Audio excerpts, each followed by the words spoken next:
Good morning friend, তোমাদের বন্ধু রুমিয়া চলে এসেছে নতুন একটা মিনি ব্লগ নিয়ে। তো আজকে দিনটা হচ্ছে শনিবার। তো সকাল সকাল আমি কোথায় যাচ্ছি?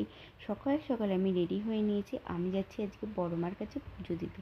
তো অনেক দিনের ইচ্ছা ছিল যে না, বড় মার কাছে পুজো দিয়ে আসি, হয়ে উঠছিল না। তো আজকে সময়টা পেয়ে গেলাম, আমরা ফ্যামিলির প্রত্যেকজন মিলেই চলে গেছিলাম পুজো দিতে। আর এখানে গিয়েই লাইনে দাঁড়িয়ে পড়েছিলাম, কারণ অনেক লাইন ছিল। আমরা প্রায় 350 জনের পেছনেই লাইনে দাঁড়িয়েছিলাম। তো এদিকে দেখো মাসিরাও রয়েছে, মারাও রয়েছে। মারা একটু ছয় দাঁড়িয়েছিল, তো আমরা লাইনেই দাঁড়িয়েছিলাম, আমি দিদি। তো এরকম তোমাদের সাথে দেখো কথা বলতে বলতে চলে এলাম মন্দিরের সামনে। আর এখান থেকে ভেতরে ঢুকতে হয়। আর এখানে পুজো দেওয়ার ব্যবস্থা ছিল খুব সুন্দরভাবে, কোনো রকমে কোনো ধাক্কাধাক্কি ছিল না, কিছু ছিল না। সুন্দরভাবে মার মূর্তি দর্শন করেছি এবং পুজো দিয়েছি। জানি না, মাকে যে মনস্কামনা নিয়ে গেছি অবশ্যই মা পূরণ করবে। আর ওই দেখো, এটা হচ্ছে আমার শাশুড়ি মা। তো ভেতরে আর ভিডিও অ্যালাউ করলো না যে ঠাকুরের ফটো তোমাদের সঙ্গে শেয়ার করব। তো পুলিশে স্ট্রিক্টলি বারণ করে দিয়েছিল।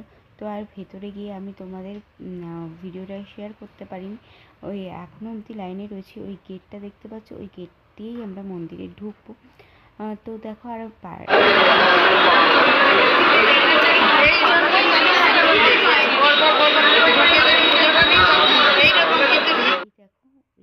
আমরা এবার ভেতরে ঢুকে যাচ্ছি। এবার ভেতরে ঢুকে আর পুজোটা দিয়ে নেব। তো চলো, এইভাবেই পুজো দিয়ে আমরা চলে এসেছিলাম।